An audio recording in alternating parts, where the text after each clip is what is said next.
শিক্ষার্থী বন্ধুরা, ওহমের সূত্র দিয়ে সার্কিট সমাধানের এবারে আমরা 7 নাম্বার সার্কিট বা বর্তনীটা সমাধান করব। দেখো, তোমরা চিত্রটাতে দেখতে পাচ্ছ, বর্তনীটিতে দেখতে পাচ্ছ 3টি রোধ লাগানো আছে।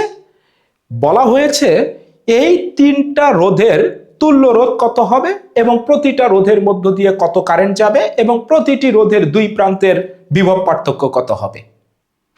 তোমরা দেখতে পাচ্ছ 5 ওহম 5 ওহম 5 ওহম 3টা রোধ আমাদের লাগানো আছে। এখানে একটা 10 ভোল্টের ব্যাটারি লাগানো আছে। ওকে, আর এই জায়গাতে দেখতে পাচ্ছ এই রকম একটা ওভার ক্রসিং একটা চিহ্ন আছে। এই চিহ্নটার অর্থ হচ্ছে এই তারের সাথে এই তারের কোনো সংযোগ নাই, উপর দিয়ে চলে গেছে। এই যে আমার একটি তার এবং এর উপর দিয়ে আরেকটা তার চলে গেছে। ওকে, এই রকম দুইটা তার, একটা তার আর একটা তারের উপর দিয়ে চলে গেছে, অর্থাৎ এই তারের সাথে এই তারের কোনো সংযোগ নাই। এই চিহ্ন দিয়ে এটা বোঝানো হয়। যদি আমি এটাকে এইভাবে ক্রস করে দিতাম, ওকে, এইভাবে ক্রস করে দিতাম, তাহলে কি বোঝাতো?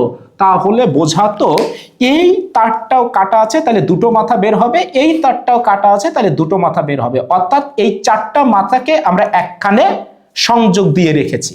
ওকে, তখন এমনটা বোঝাতো, মানে এইখানে এই তারের সাথে এই তারের কানেকশন আছে, এটা বোঝাতো। এই বর্তনীতে প্রতিটা রোধের মধ্য দিয়ে কত কারেন্ট যাচ্ছে, প্রতিটা রোধের দুই প্রান্তের বিভব পার্থক্য কত বের করতে হবে। আমি আগের মতোই বলছি, খুব সহজে বের করতে পারবা না। আমরা এই চিত্রটাকে আমাদের মতো করে সহজ বানিয়ে নেব।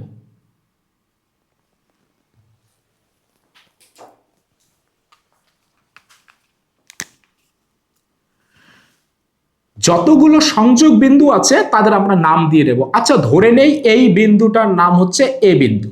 ওকে, তাহলে বলো তো, এইটা যদি এ বিন্দু হয় তাহলে এইটাও হবে আমার এ বিন্দু। আবার এইটা যদি এ বিন্দু হয়, বলো তো আমার এইটাও হবে এ বিন্দু। ওকে, আবার বলো না এইটা এ বিন্দু, কারণ এই এই মাঝখানে তো রোধ আছে, তাহলে এই বিন্দু না। ওকে, এবার এই বিন্দুটার নাম দেই বি বিন্দু। তাহলে এইটা বি হলে এইটাও হবে আমার বি বিন্দু, এইটা বি হলে এইটাও হবে আমার বি বিন্দু। তাহলে আমরা বিন্দুগুলোর নাম দিয়েছি। তাহলে বলো, এই বর্তনীতে আমরা টোটাল কয়টা বিন্দু পেয়েছি? আমরা কিন্তু টোটাল 2টা বিন্দু পেয়েছি, এ এবং বি। তাহলে এ এবং বি কে আমরা একটু আলাদা করে লিখব। এই যে আমার এইটা এ এবং এইটা হচ্ছে আমার বি। ওকে, এবার বলো তো, এই যে 5 ওহম রোধটা রয়েছে, এটা কার কার সাথে রয়েছে, কার কার মধ্যে রয়েছে? এ এবং বি এর মধ্যে রয়েছে। তাহলে আমরা এ এবং বি এর মধ্যে এই রোধটাকে এঁকে নেই। ওকে, এটা আমার ছিল 5 ওহম। আরো আছে 2টা রোধ। বলো তো, এই 5 ওহম এ এবং বি এর মধ্যে রয়েছে, তাহলে এই এ এবং বি এর মধ্যে আমার আরো একটি রোধ রয়েছে, এটা হচ্ছে 5 ওহম। আবার দেখো, এই 5 ওহমও কিন্তু আমার এ এবং বি এর মধ্যে রয়েছে, তাহলে এ এবং বি এর মধ্যে আরো একটি রোধ রয়েছে, তাহলে এটাও হবে আমাদের 5 ওহম। এবার বলো তো, এর সাথে ব্যাটারির পজিটিভ, বি এর সাথে ব্যাটারির নেগেটিভ প্রান্ত লাগানো আছে, তাহলে এ এর সাথে ব্যাটারির পজিটিভ প্রান্ত এবং বি এর সাথে ব্যাটারির নেগেটিভ প্রান্ত লাগানো আছে। তাহলে এই বর্তনী এবং এই বর্তনী সেম বর্তনী। তাহলে আগের মতো করে আমরা সমাধান করতে পারি। বলো তো, এই যে 10 ভোল্টের ব্যাটারি ছিল, এটা প্লাস অংশ, এটা মাইনাস অংশ, এই দিক থেকে যে কারেন্ট যাবে সেটাই বর্তনীর মূল কারেন্ট আই। এই আই কারেন্ট এইখানে গিয়ে 3 ভাগে ভাগ হবে, I1, I2 এবং I3। এই 3 কারেন্ট এইখানে এসে মিলিত হবে আই এবং বর্তনীটা কমপ্লিট হবে।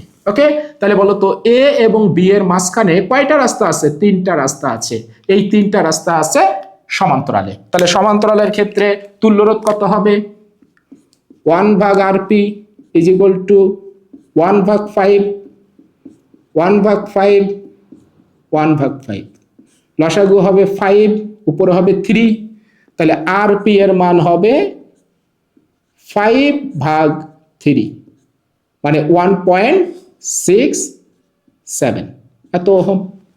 ওকে, তাহলে বর্তনীর তুল্যরোধ এই 3টা মিলে 1.67 ওহম। এবারে বর্তনীর মূল কারেন্ট কত হবে? তাহলে আই ইজ ইকুয়াল টু হবে, এটার মধ্য দিয়ে যে কারেন্ট যাবে সেটাই বর্তনীর মূল কারেন্ট, তাহলে 1.67। আর এর দুই প্রান্তের বিভব পার্থক্য কত? 10 ভোল্ট, তাহলে উপরে হবে 10, আমরা যদি ক্যালকুলেটর চাপি মানটা হবে 6 অ্যাম্পিয়ার। তার মানে বর্তনীর মূল কারেন্ট হচ্ছে 6 অ্যাম্পিয়ার। এবার যদি আমরা I1 I2 I3 এর মান বের করতে চাই তাহলে কিভাবে বের করব বলো তো? I1 I2 I3 এগুলোর মান আমরা বের করতে চাই। তাহলে I1টা 5 ওহমের মধ্য দিয়ে, তাহলে নিচে 5, এটারও 5, এটারও 5, আর এই 5 ওহম প্রত্যেকের দুই প্রান্তের বিভব পার্থক্য হবে 10 ভোল্ট করে, তাহলে 10 10 10, তাহলে এটা হবে 2 অ্যাম্পিয়ার, এটাও 2 অ্যাম্পিয়ার, আর এটাও কিন্তু হবে 2 অ্যাম্পিয়ার। তাহলে টোটাল আমার হবে 6 অ্যাম্পিয়ার। আমার 6 অ্যাম্পিয়ার বর্তনীর মূল কারেন্ট ছিল। এবারে আমরা এই সার্কিটে কিভাবে বুঝবো এই তিনটা রোধ সমান্তরালে আছে?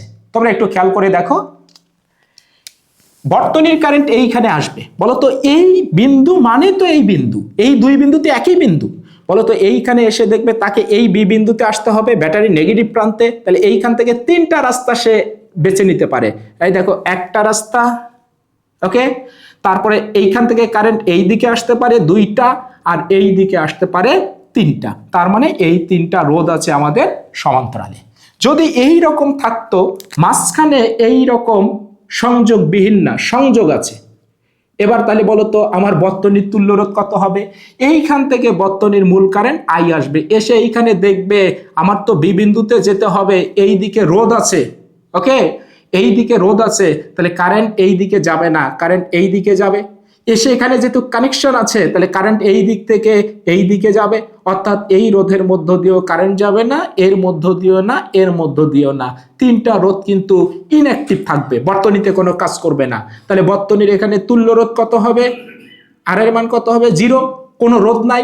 তাহলে বলো তো বর্তনীতে কত কারেন্ট যাবে? অসীম মানের কিন্তু কারেন্ট যাবে। এই